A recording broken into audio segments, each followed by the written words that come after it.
Greetings, followers. Law here from Facebook's D&D Memes page, and this is my very first episode of D20 Questions. I'd like to thank all of you who submitted questions via email. We got some really great ones. And I'd just like to start by saying that it doesn't matter to me what edition you play or what version of tabletop role-playing you partake in. As long as you and your friends are together, playing games and having a good time, you're doing it right. Let's start with the first question.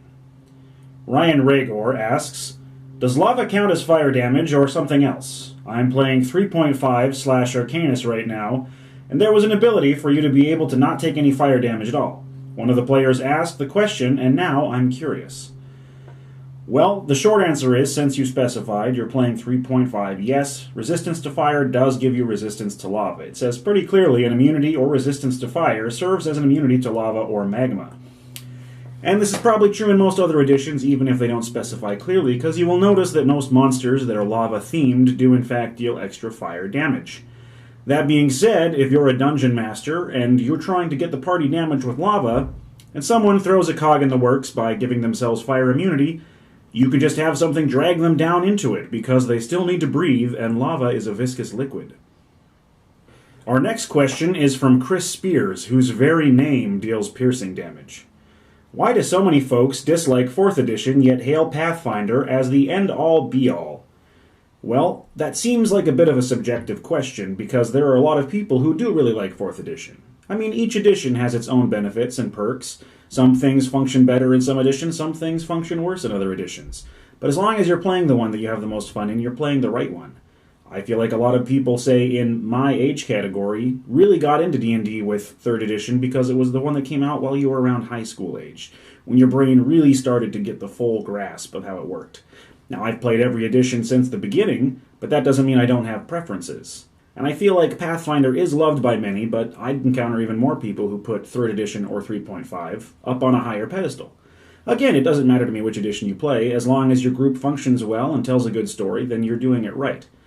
Now, Pathfinder did solve some problems that it seemed a large majority of people had with some rules in 3rd edition and 3.5, and it creates a lot more customization. Some people like that, but again, there are pros and cons to every edition. So choose the one you like best, but my real advice is to try all of them very seriously, devote the time to learn them, and then move on to what you like best or rotate. Here's a question from Manuel Seraph. Hey, I've always wondered. It doesn't matter which system, but always, every time, why the heck does Grapple pause the game to look up rules? I feel like Grapple tends to be a bit of a roadblock sometimes because it tends to create a different kind of combat within a regularly flowing combat. Most of us are used to regular turn-based combat where we have an action, we have a move, we can cast a spell, we can attack, and we can partake in what's happening in the battlefield. With Grapple, it usually starts with some kind of combat-related DC to initiate it, and then moves on to a roll-off in a physical challenge between you and the person that you're grappling with. Now, this effectively takes you and your enemy and pulls you out of the battle and creates a kind of new addition of rules that are happening within the normal fight. Now, for some reason, this seems to slow things down because it just seems so different from the regular flow that happens in every single game. Now, if you want to simplify the rules, then I suggest you just brew up a fresh pot of home brew and do it that way. Now, you can just make it a simple D20 versus D20 every single turn, which is how some editions do function. Or you can just have it be a cinematic thing. Have them roll 1d20 for how well they do in combat and describe what happens. Although simplifying things in this way can encourage people to try to break the game, so beware and keep your DM hand strong. Here's a question from Mike from Adventures of Zip. Hey guys, so I was wondering if cross-edition rules mix and matching is ever a thing that can be done with minimal issue, or if it's just kind of a big disaster waiting to happen. He goes on to specify that they're going to start playing 5th edition, and that he's going to be DMing for the first time, and some of his players are used to playing 3.5, and he wants to use that skill set because he doesn't like the way 5th edition does skills. A common complaint. Now, if you'd like to use the skill set from 3.5 or 3rd edition and bring it into 5th edition, do just that. Replace all the skills with the ones you have in 3rd edition, and instead of using a proficiency bonus and class proficiencies, just give them skill ranks per level based on their class, like they do in 3.5. That is one nice thing about 5th edition, is it's so bare bones that it's very easy to take rules you like from old editions and just copy and paste them over the top.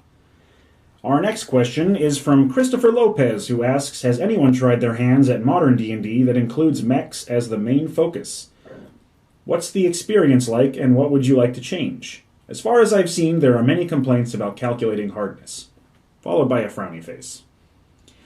Now, mechs in a modern D&D game just tweaks the logical part of my brain that wants to say that we are in a modern game right now and we don't have any mechs. So it would technically be a future game if you'll pardon my syntax correction. Well, things like mechs can definitely be a headache for a dungeon master, unless that's the kind of game they're running.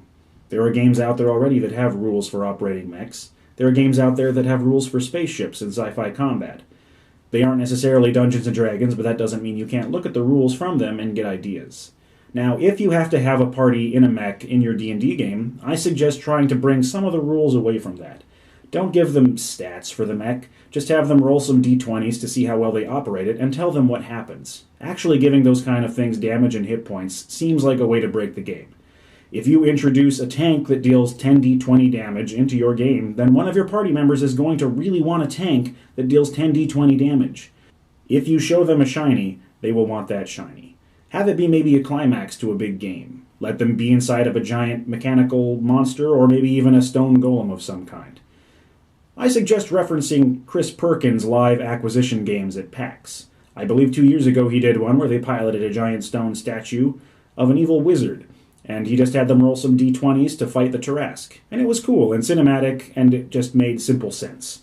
It didn't have to bring complicated stats into the actual mechs themselves. But let me know what you try, and let me know if it works, because it's always fun to hear about people's creative process and seeing the outcome. Now, our last question is from Daniel Summers. And pardon me if I paraphrase this one, but it is a very long email. A few friends of mine are currently running a Pathfinder campaign that should be ending very soon so that we can start a fresh new story. There's been talk between me and the DM about possibly running a D&D campaign simultaneously with the same group. I was wondering if you guys had any experience with similar structures or any input as to whether this may or may not work well. Mostly I'm afraid that the 13 days between plot points would make the story more difficult to follow sometimes, especially if we don't get through a full night's encounters. And I really don't want to end up weakening the group more than anything. I'd appreciate any tips or insight you guys might have to offer.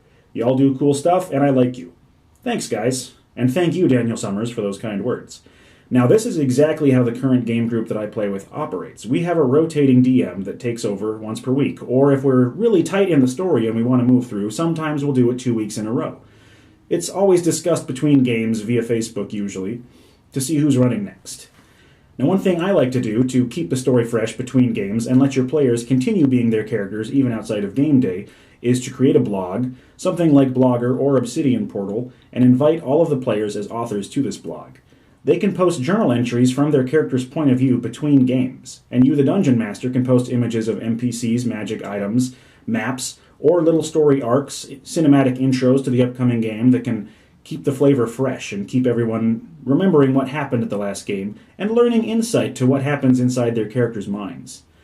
I know I go back all the time and read old blogs that we had during games to read my character's journal entries and his party members' journal entries. It's very nostalgic, and it helps me remember how to make characters and what really motivates them and drives them. Well, I thank you for all of your questions, and I hope that you will send me more. Simply send them to d20question@gmail.com. And I'll see you on Facebook as I create more ridiculous images with funny captions to try to make you laugh and get as much attention as I possibly can.